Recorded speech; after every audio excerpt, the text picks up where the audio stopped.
10 ఏళ్ల కేసీఆర్ పాలనలో హైదరాబాద్ ను కంటికి రెప్పలాగా కాపాడుకున్నాం. సైబరాబాద్ పోలీస్ స్టేషన్ పరిధిలో ఎప్పుడు కూడా ఇలాంటి సంఘటన జరగలేదు. సైబరాబాద్ పోలీసులు అంటే ఒక మంచి ఇమేజ్ ఉండే, కానీ దాన్ని మంట కలిపిండ్రు. మేము ఒకటే రేవంత్ రెడ్డిని కూడా హెచ్చరిస్తా ఉన్నాం, నువ్వు ఈరోజు 307 నమోదు చేసి ఆ గుండాలను అరెస్ట్ చేయి. అదే విధంగా ఈ పోలీసుల మీద యాక్షన్ తీసుకో, లేదంటే మేమందరం ఢిల్లీకి వచ్చి రాహుల్ గాంధీ ఇంటి ముందు ధర్నా చేస్తాం, ఏఐసిసి కార్యాలయం ముందు ధర్నా చేస్తాం, నీ బండారాన్ని బయట పెడతాం.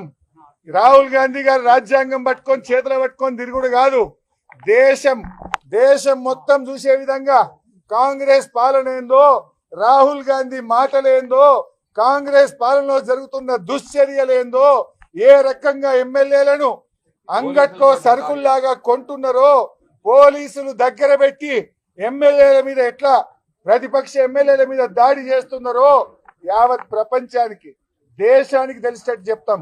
రాహుల్ గాంధీ ఇంటి ముందు ధర్నా పెడతాం, ఏఐసిసి కార్యాలయం ముందు ధర్నా పెడతాం. దేశం మొత్తం ఈ రాహుల్ గాంధీ మాటలు కేవలం నీటి మూటలు, ఈ రాజ్యాంగం చేతిలో పెట్టుకుని మాట్లాడేదంతా నటన మాత్రమే తప్ప నిజాయితీ లేదు.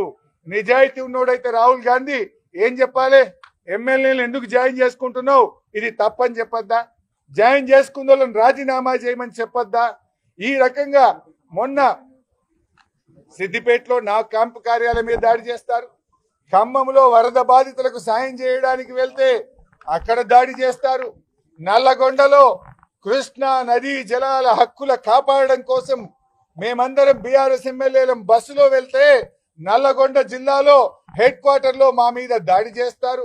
ఇవాళ కౌశిక్ రెడ్డి గారి మీద దాడి చేస్తారు. ఏ కేసులోనైనా చర్య తీసుకున్నారా? సిద్దిపేట నా క్యాంపు కార్యాలయం మీద దాడి చేసిన గుండాలను ఇప్పటికీ అరెస్ట్ చేయలే. ఖమ్మంలో మా మాజీ మంత్రులు ఎమ్మెల్యేల మీద దాడి చేసి కారు అద్దాలు బగలగొడితే 10 రోజులైనా ఎఫ్ఐఆర్ నమోదు కాలేదు. ఆ గుండాల మీద ఇప్పటి వరకు అరెస్ట్ చేయలేదు. నల్లగొండలో బీఆర్ఎస్ ఎమ్మెల్యేల మీద దాడి జరిగితే ఆ గుండాలను ఈ రోజు వరకు అరెస్ట్ చేయలేదు. కౌశిక్ రెడ్డి గారి మీద దాడి చేసిన గుండాలకు నార్సింగ్ పోలీస్ స్టేషన్ లో కూర్చోబెట్టి రాచ మర్యాదలు చేస్తున్నారు, బిర్యానీలు తినిపిస్తున్నారు, ఛాయలు దాయిపిస్తున్నారు, వాళ్ళ కుర్చీలు వేసి మర్యాదలు చేస్తున్నారు. ఇదా ప్రజాస్వామ్యం? ఇదా మీరు న్యాయం రాష్ట్రం నడిపే పద్ధతి? ఎందుకంటే మేము ఇలా ప్రతిదాడులు చేస్తలేమంటే మాకు ఈ హైదరాబాద్ మీద ప్రేమ ఉంది. పోరాడినాం, జైళ్లలో పడి దెబ్బలు తిని తెలంగాణ తెచ్చిన వాళ్ళం. ఈ తెలంగాణ ఇమేజ్ దెబ్బతినద్దు, ఈ హైదరాబాద్ ఇమేజ్ దెబ్బతినద్దు, ఈ హైదరాబాద్ ప్రతిష్ట దెబ్బతినద్దు, తెలంగాణ పోలీసుల గౌరవం తగ్గద్దని మేము ఓపికపడతా ఉన్నాం. కానీ దీన్ని అసమర్థతగా అనుకోవద్దు. దయచేసి స్పందించండి. స్పందించేదాకా మేము ఇక్కడ నుంచి కదలం. రాత్రి అవుతుందా, 12 అవుతుందా, తెల్లారుతుందా, మేము ఇక్కడనే ఉంటాం. ఇవాళ ఆ గుండాలను అరెస్ట్ చేసి జైలుకు పంపేదాకా, వైఫల్యం చెందిన పోలీసులను సస్పెండ్ చేసేదాకా మేము ఇక్కడ నుంచి కదలం.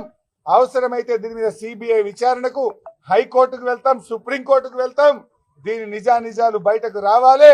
తప్పు చేసిన వాళ్ళ మీద చర్య తీసుకునేదాకా కూడా వదిలిపెట్టాం.